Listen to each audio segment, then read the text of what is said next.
In this video tutorial, I'm going to share to you on how you can fix. You'll need to provide administrator permission to delete this folder. So let's get started. So if this is the folder that I'm having the error with, okay, let's say for example, this one, this folder. So if I'm going to delete this folder, I encounter the error. You'll need to provide administrator permission to delete this folder.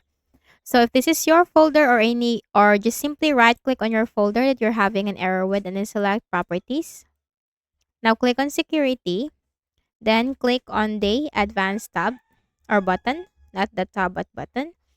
Then you have to simply click on add. No, you have to click on change, okay? You have to click on change.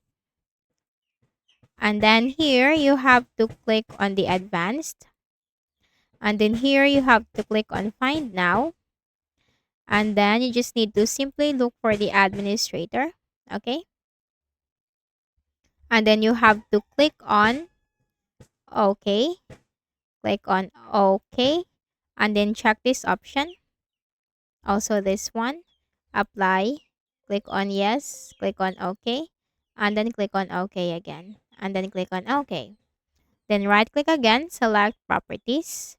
Go to security. Then here you have to click on the advanced tab or advanced button. Then here you have to click on add. Then you have to click on select a principal. Then you have to click on the advanced. Then here you have to click on find now.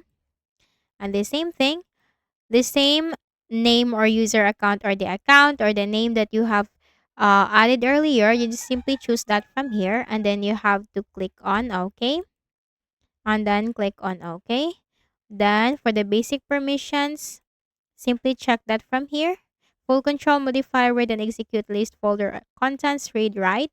And then click on OK.